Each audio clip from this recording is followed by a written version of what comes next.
ces deux amendements. Qui est d'avis d'approuver?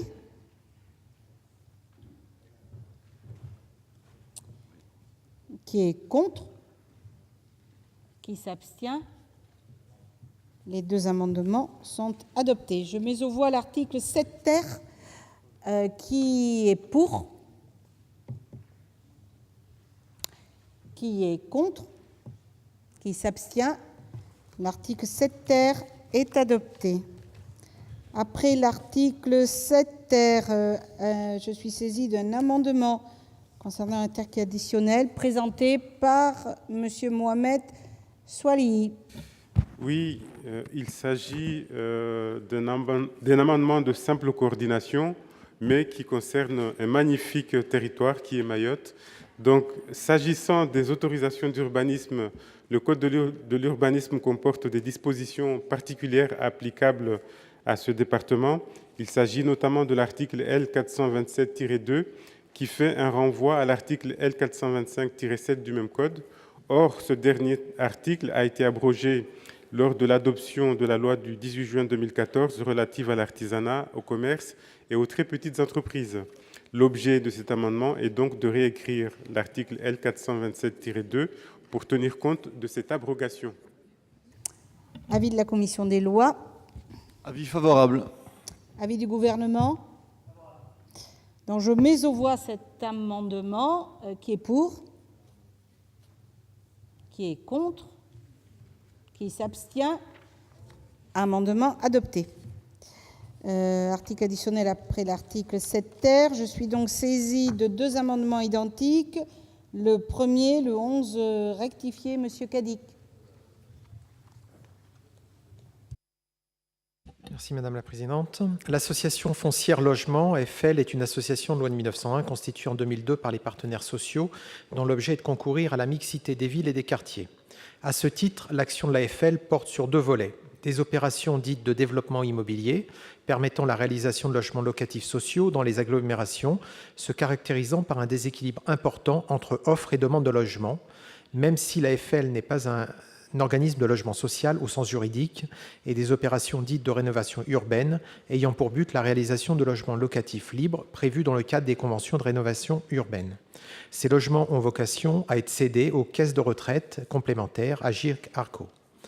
Alors que les organismes d'habitation à loyer modéré bénéficient de règles propres qui leur permettent de vendre leurs logements sociaux à l'occupant ou bien des logements vacants, l'association Foncière Logement ne dispose aujourd'hui d'aucune disposition juridique spécifique à la cession de ces logements. Ainsi, contrairement à un OHLM, elle ne peut vendre à l'unité ces logements sociaux couverts par une convention APL, sauf à transférer le conventionnement. L'AFL ne peut pas vendre ces logements à l'occupant ou bien des logements vacants. En conséquence, cet article additionnel crée un régime de vente à l'unité de logements sociaux conventionnés construit par l'AFL. Ce régime de vente est aligné sur celui de la vente des organismes d'habitation à loyer modéré. Il présente cependant certaines spécificités du fait des caractéristiques de l'AFL. Revente d'un logement vacant à toute personne physique, validation par le ministre d'un programme annuel d'aliénation de logement, non-obligation de consultation de France Domaine pour la fixation du prix de vente, ou encore interdiction d'aliéner des logements dans les communes ne respectant pas les obligations de l'article 55 de la loi SRU. Les conditions de vente des logements de l'AFL seront ainsi adaptées et simplifiées par rapport au droit actuel. Ce régime adapté de cession ne concerne que les logements sociaux de l'AFL dont le terme de la convention n'est pas atteint. La cession de logements conventionnés à partir de 2018, que permettra cet article, offrira en outre à l'association les conditions financières nécessaires à la réalisation d'1 milliard d'euros d'investissement en logements intermédiaires en zone de rénovation urbaine. Ce programme consiste en la réalisation d'environ 5 200 logements prévus dans le cadre du PNRU, ce qui portera le nombre total de logements réalisés par l'AFL à un peu moins de la moitié des engagements initiaux du programme de rénovation urbaine. Enfin, cet article permettra à des locataires de l'AFL de se porter acquéreurs de leur logement, ce qui favorisera l'accession à la propriété. Tel est l'objet du présent amendement. La parole est à Madame Primas pour l'amendement 13 rectifié bis. Merci Madame la Présidente. Je n'ai pas à rajouter sur l'argumentaire qui a été fait par mon collègue Cadix. C'est effectivement le même amendement. Je veux simplement attirer l'attention sur le fait que tout ce qui permet d'accéder à la mixité dans les programmes sociaux dans le cadre de la rénovation urbaine, tout ce qui permet de générer de l'accession à la propriété doit être encouragé. Il me semble que c'est un ajustement qui nous demande peu et qui peut faire beaucoup. Merci. Avis de la commission des affaires économiques.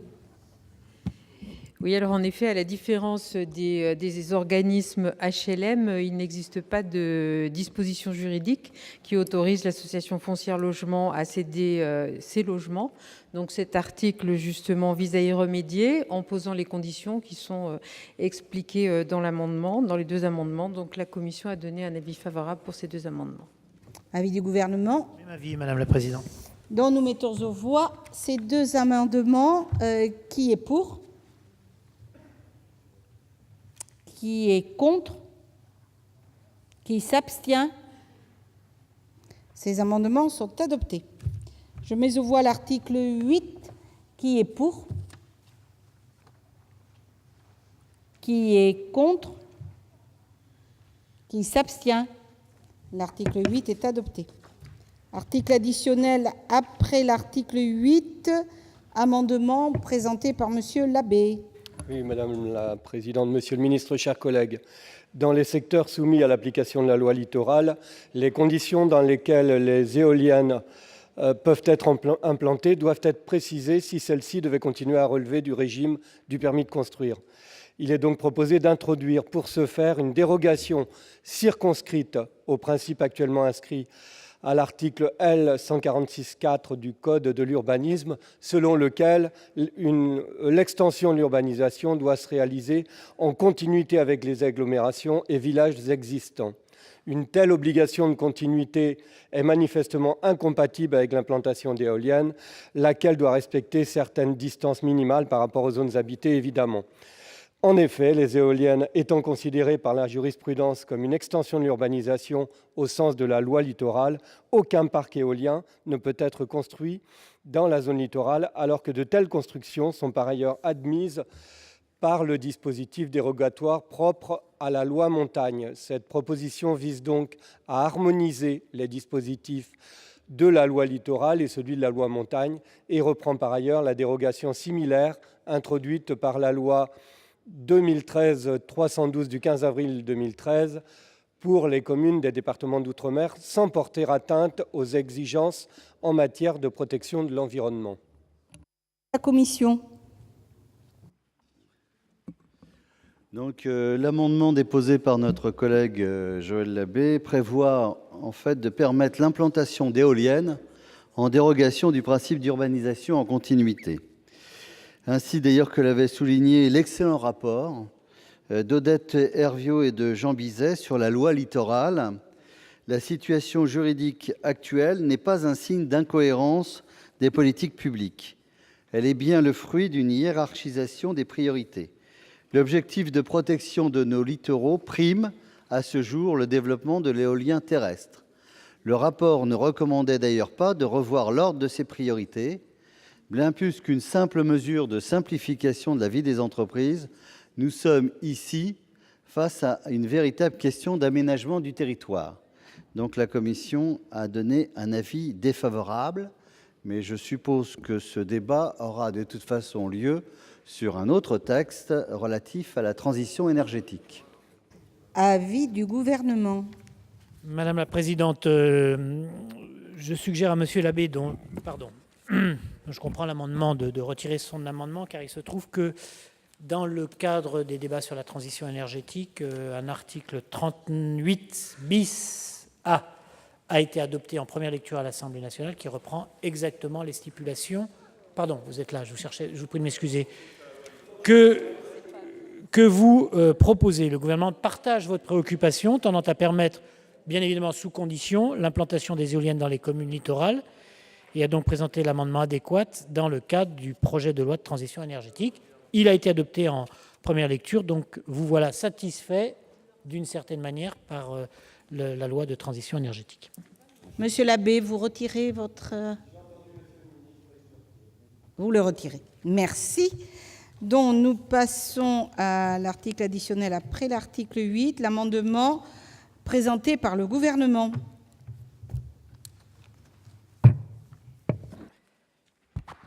Merci, 85. Madame la Présidente. Pardon. Je dois d'abord présenter à l'Assemblée, même si ce n'est pas habituel, mais quelques regrets pour le dépôt tardif de cet amendement.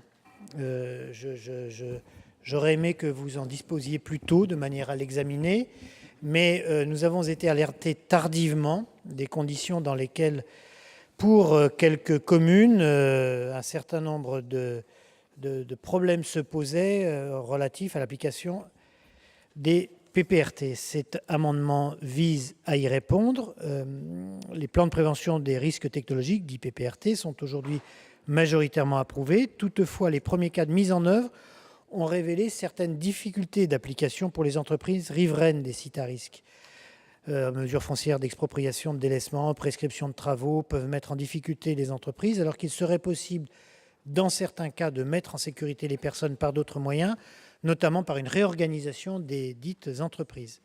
Les propositions donc, que nous vous proposons dans le cadre de cet amendement viseraient à permettre pour les entreprises riveraines des sites à risque la mise en œuvre de mesures alternatives aux mesures d'expropriation et de délaissement, et par ailleurs à assouplir les obligations de travaux de renforcement des locaux des entreprises riveraines afin de permettre le recours à d'autres méthodes de protection des personnes, par exemple via des mesures organisationnelles dans le cadre des réglementations applicables, bien évidemment le Code du travail, la législation des établissements recevant du public, et ainsi à réduire les coûts de protection pour les entreprises concernées. Ces mesures sont urgentes, c'est ce qui explique le dépôt, encore une fois tardif, de cet amendement. En effet, sans elles, des dizaines d'entreprises seraient mises en difficulté dès 2015 par l'application de PPRT déjà approuvées, un certain nombre un peu partout en France. J'ai quelques régions à l'esprit, si vous aviez besoin d'exemples que je pourrais vous citer, et plusieurs milliers d'emplois et d'activités sont concernés. Une précision, nous avons bien évidemment veillé à ce que cette habilitation soit pour le coup bien circonscrite. En effet, l'exposé des motifs ne précise pas suffisamment le champ du deuxième alinéa. Alors, les mesures prévues au deuxième alinéa mineur sont les suivantes. Je les détaille parce qu'elles font partie des garanties et du fait que cette habilitation est bien encadrée. Création d'une procédure de révision simplifiée des PPRT, ouverture de la procédure de délaissement non seulement aux riverains propriétaires, mais également à des titulaires de droits réels, allongement de la durée de réalisation des travaux chez les riverains de 5 à 8 ans, précision sur la rétrocession par les collectivités aux industriels des terrains riverains expropriés, et enfin, différents ajustements de procédure, notamment la durée de validité de l'enquête publique de DUP. Avis de la commission. Oui, vous avez bien compris que Monsieur le ministre s'est excusé devant nous d'avoir déposé en fait l'amendement à cet article. En fait, effectivement, c'était hier soir. Donc, le gouvernement qui sollicite une habilitation pour modifier les dispositions législatives du Code de l'environnement relatives au régime des plans de prévention des risques technologiques, les fameux PPRT. Moi, je ne veux pas me prononcer sur le fond, mais je le dis, on peut pas légiférer comme ça. D'autant plus que, Monsieur le ministre, on avait auditionné vos services, on a fait un rapport, on aurait pu l'inclure complètement dans le texte de la commission, vous le déposez hier soir. Vous avez été député, Monsieur le ministre, vous savez comment on travaille quand même en tant que législateur, et franchement, demander une habilitation en déposant un texte, un amendement de cette sorte la veille, c'est pas possible qu'on puisse accepter un amendement de cette nature. Donc je lui donne un avis défavorable uniquement pour cette raison. Madame David a demandé la parole. Oui, merci Madame la Présidente. Et pour une fois, je vais partager du coup l'avis des deux orateurs, l'avis du ministre sur l'urgence et la nécessité à en effet revoir les procédures de PPRT, et les propos du rapporteur sur la manière dont les choses se produisent.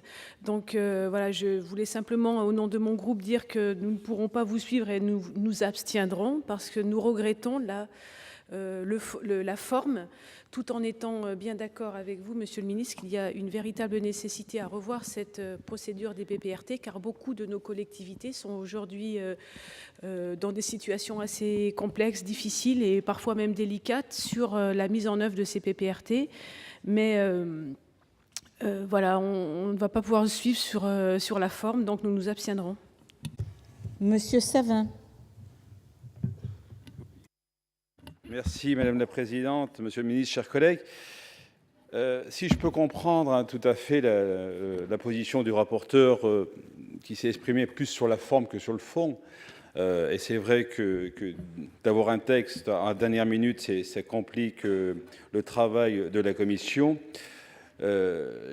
Par contre, je ne peux pas suivre la position qui a été celle du rapporteur par rapport à cet amendement qui a pour un objectif de limiter, bien sûr, comme l'a dit Monsieur le Ministre, les recours aux mesures d'expropriation et d'éviter de voir, dans certains cas, plusieurs centaines d'emplois détruits du fait de la mise en place et l'application de ces règles de PPRT. Si, Monsieur le Ministre, vous souhaitiez avoir un exemple, je suis le maire d'une commune où est implantée aujourd'hui une activité de stockage de gaz classé Seveso seuil haut. Et depuis plusieurs années, nous travaillons avec les services de l'État, l'entreprise à l'origine du risque, pour essayer de réduire bien sûr le risque à la source et puis de travailler sur les nouvelles modalités de mise en place de ces règles de PPRT avec les nouvelles zones et toutes les réglementations qui sont liées à ces zones. Résultat de ce travail, nous arrivons au bout de ce processus et le résultat, c'est que nous avons aujourd'hui 5 entreprises qui emploient au total plus d'une cinquantaine de salariés qui sont dans le périmètre expropriation ou délaissement, et pour certaines d'entre elles, c'est catastrophique. La seule possibilité en concernant ceux qui sont dans la zone d'expropriation, c'est de voir cesser leur activité. Elles n'ont pas la capacité ni financière ni technique de pouvoir se délocaliser. Et le résultat, c'est de mettre en péril plusieurs centaines d'emplois. Alors, sur ma commune, c'est plusieurs dizaines d'emplois, mais à l'échelle nationale, c'est des centaines et des milliers d'emplois. Donc, l'entreprise que je cite, qui fait de la métallurgie, avec des machines importantes, n'a pas la capacité à démonter ces machines, de reconstruire une entreprise, de remonter ces machines. Entre-temps, c'est des pertes de marché. Donc, c'est un vrai enjeu économique et social qui est en jeu avec ces règles de PPRT. Et à titre personnel, je voterai votre amendement et je demanderai même au rapporteur et à la Commission de revoir peut-être leur position parce qu'il y a vraiment urgence, aussi bien au niveau économique que social, sur cet amendement. Donc, à titre personnel, je voterai cet amendement. Monsieur Mohamed Soali, vous avez demandé la parole. Oui, j'entends et comprends les critiques et récriminations élevées par monsieur le rapporteur. Et comme lui, sur la forme, je n'ai rien à rajouter. Cependant, j'estime la sanction trop lourde, si je puis dire, compte tenu de ce que notre collègue vient de développer. Et c'est pour cela que, compte tenu de ces circonstances, je demande à l'Assemblée de voter pour cette disposition. Madame Prima, vous avez demandé la parole. Oui, rapidement, pour m'excuser auprès de la Commission, parce que je suis d'habitude très loyale à la position de la Commission, de mes collègues, pour dire qu'effectivement ce texte est arrivé tard, mais pour aller dans le sens de mon collègue Michel Savin, moi je suis en Vallée de Seine, où nous avons beaucoup d'entreprises Seveso, donc avec des PPRT. J'ai des communes en tête où nous avons beaucoup d'entreprises de ce type, beaucoup de problèmes de délocalisation donc à gérer d'entreprises ou même de personnes personnelles, enfin d'individus, et ou même, j'allais dire en clin d'œil, nous avons des obligations de construction de logements sociaux dans des zones qui sont des zones PPRT. Alors je ne demande pas à ce qu'on construise des logements sociaux dans les zones de PPRT, bien sûr, mais c'est pour exprimer là la difficulté des collectivités territoriales et aujourd'hui des entreprises à gérer ces zones qui sont des zones particulièrement compliquées sur lesquelles on travaille beaucoup. Donc pour ma part et à titre personnel, je soutiendrai également l'amendement du gouvernement. D'autres prises de parole? Oui. Je cherche son. Oui, mon cher collègue, vous avez la parole. Oui, Madame la Présidente, ce matin en commission, nous avons suivi le rapporteur. Il avait raison, étant donné la brièveté et la rapidité de l'amendement. En même temps, l'éclairage de Monsieur le ministre m'amène, à titre personnel, et j'espère que le rapporteur ne m'en voudra pas, à voter la proposition du gouvernement. Monsieur le ministre, vous voulez intervenir? S'il vous plaît, je pense qu'avec cette discussion, les conditions dans lesquelles nous avons été amenés, encore une fois à regret, mais avec des mauvaises solutions, à présenter en dernière minute cet amendement, sont que finalement la méthode collaborative que nous voulons au cœur des process de simplification nous amène parfois, quand nous sommes saisis tardivement de situations d'urgence absolue, et quand on entend un cri d'alarme d'un certain nombre d'élus locaux qui nous disent si c'est pas maintenant, si c'est pas dans ce texte-là, moi, c'est une catastrophe pour l'emploi local et pour les entreprises de mon bassin au 1er janvier 2015. Le gouvernement n'avait pas d'autre solution que de trouver sur ce texte l'occasion de régler ces difficultés. Je m'en excuse auprès de la Commission et du Sénat. Vraiment, nous aurions aimé pouvoir procéder autrement, mais en même temps, la nécessité de répondre à cette demande d'urgence de différents bancs, différents élus locaux, nous a amené à trouver la seule fenêtre de tir disponible d'ici la fin de l'année 2014. Monsieur le rapporteur de la Commission. Effectivement, le débat avance. En même temps, vous comprenez bien que je ne me suis pas exprimé sur le fond, mais sur la forme qui était regrettable. J'ai bien compris les observations de Monsieur le ministre. J'ai bien non plus aussi compris les observations locales du vécu de terrain. Moi, à ce stade, vous comprenez bien que moi, je suis obligé. Je ne peux pas réunir la commission pour dire, voilà, peut-être changement d'avis ou sagesse ou je ne sais pas quoi. Donc moi, en tant que rapporteur, j'ai aussi des membres de la commission qui, maintenant, compte tenu des explications des uns et des autres, peuvent émettre un avis différent.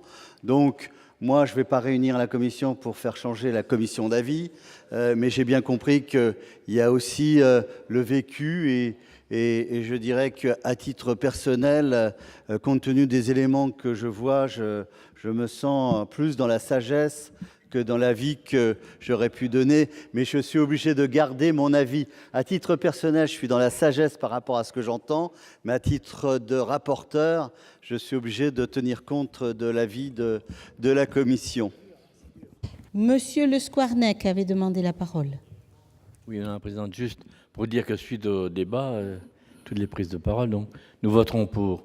On avait annoncé l'abstention, mais changement d'avis. Merci, Madame Létard. Oui, Madame la Présidente, pour simplement signifier que pour le groupe UDI-UC, nous avons entendu effectivement Monsieur le Ministre et les témoignages qui montrent bien que le débat, la discussion sont toujours utiles pour éclairer la position de chacun des parlementaires. C'est vrai que c'est dommage vis-à-vis de la Commission, mais vous l'avez dit, Monsieur le Ministre, parce que ce n'est pas évident d'émettre des avis à la minute comme cela, sans avoir les éléments et ces échanges. Donc, bien sûr, nous soutiendrons l'amendement du gouvernement, mais encore une fois, ce serait bien à l'avenir qu'on ne mette pas les commissions dans cette situation. Je vous remercie. Je vais donc mettre aux voix cet amendement 85 qui est pour. Très bien. Wow.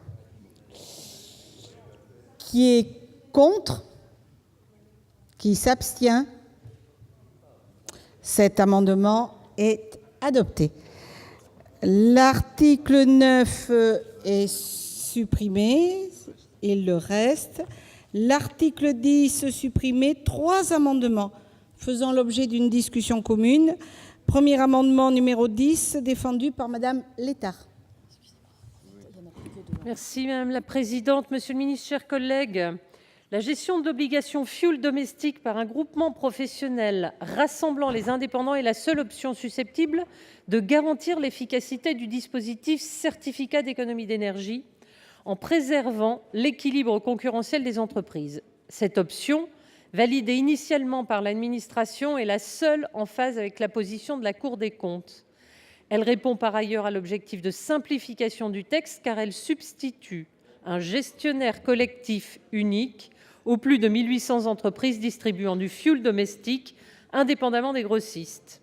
Le dispositif tel qu'adopté par l'Assemblée nationale doit donc être rétabli tout en étant précisé afin d'être sécurisé juridiquement.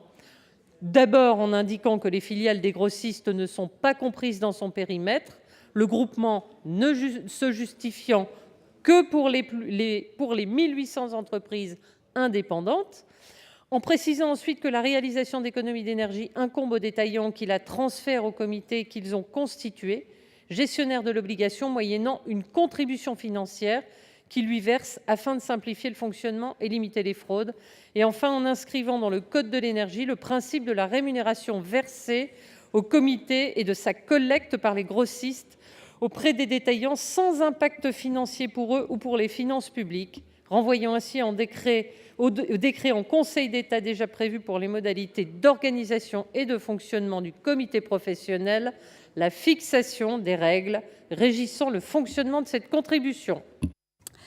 Merci. L'amendement 53 rectifié est défendu par monsieur Oui, il me semble... Mohamed Soilihi. Soilihi. Il me semble que c'est le même... Oui, donc je fais mienne les argumentations de ma collègue, si elle le permet. Très bien. Avis de la commission. Alors en effet, le texte initialement présenté par le gouvernement visait à simplifier la vie de quelques 2000 petites et moyennes entreprises qui vendent du fioul aux consommateurs en transférant leurs obligations en matière de certificats d'économie d'énergie à une cinquantaine de grossistes. En revanche, le présent amendement peut difficilement se rattacher au thème de la simplification puisqu'il prévoit la création d'un nouvel organisme professionnel alimenté par une contribution financière obligatoire selon un cheminement par ailleurs financier assez complexe. Et aucune règle de calcul ne définit le montant de cette contribution, mais les observations du terrain montrent que son montant serait plutôt élevé. Alors, cet amendement vise à rétablir le dispositif introduit par l'Assemblée nationale en lui assortissant un volet financier. Donc, afin de rechercher une solution plus consensuelle et d'éviter dans l'immédiat de créer un nouvel organisme ainsi qu'un prélèvement obligatoire supplémentaire à la charge des PME, la Commission économique a jugé préférable d'en revenir au droit en vigueur. D'ailleurs, cette solution satisfait ces deux amendements dans leur principe, puisque les fioullistes indépendants sont réintégrés dans la liste des obligés et ils sont donc confortés dans leur rôle de prescripteur d'économie d'énergie. C'est pourquoi la Commission a émis un avis défavorable. Avis du gouvernement. Même avis, Madame la Présidente. Madame Létard, retrait. Monsieur Mohamed, oui, vous retirez aussi? Parfait. Donc, l'article 10 reste supprimé. Nous passons à l'article additionnel après l'article 10 et l'amendement présenté par Madame Lienemann, 12 rectifié bis. Certificat d'énergie, il s'agit de modifier dans l'article L221-1 du Code de l'énergie les mots carburant automobile par les mots supercarburant ou du gazole, et le mot gaz, après le mot gaz est inséré le mot gaz naturel. En fait, il s'agit de restaurer la capacité pour la filière GPL d'utiliser les certificats d'énergie. Je vous rappelle que cette filière est très faible. Elle représente 1,2 du mix énergétique de la France, 1,2%. Elle a été l'une des premières à participer à la phase initiale de la création des certificats d'énergie en 2004. Mais depuis, vous le savez, le marché a perdu près de 50% de ses volumes et la complexité de la mise en œuvre du dispositif, aggravée par l'augmentation des objectifs prévus pour la troisième période, fragilise les 5 entreprises du secteur GPL. Le rapport de la Cour des comptes, qui a été mis en ligne le 16 octobre 2013, souligne l'effet de l'évolution du dispositif sur les entreprises et propose à ce titre de porter une attention particulière au secteur GPL, gaz, butane et propane, considérés comme plus fragiles. Dans cette même logique, le nouveau cadre fixé par la directive 2012-27/UE relative à l'efficacité énergétique propose d'écarter les petits secteurs énergétiques de l'obligation d'économie d'énergie. Il faut donc noter que la France est le seul pays de l'Union à avoir inclus le secteur GPL dans ce dispositif. Cet amendement doit donc permettre de rendre le dispositif des certificats d'économie d'énergie en vue de la troisième période plus simple, mieux adapté aux dimensions des entreprises. Cet amendement ne changera évidemment pas les objectifs nationaux en matière d'économie d'énergie. Avis de la commission. Alors, je voudrais rappeler qu'à l'Assemblée nationale, un amendement similaire avait été présenté par M. Carvalho et rattaché à l'article 8 du projet de loi de transition énergétique. Il a été repoussé par les députés en octobre 2014 au motif que le dispositif a pour but de stimuler les économies d'énergie et non pas de favoriser la substitution entre carburants. Alors, cet amendement semble effectivement s'écarter de la logique des certificats, qui est fondée sur l'obligation faite aux vendeurs d'énergie de faire réaliser des économies à proportion de leurs ventes. Et en outre, la vocation du présent projet de loi est de tenter de simplifier les modalités de gestion des obligations définies par la loi, tandis que la liste des obligés et des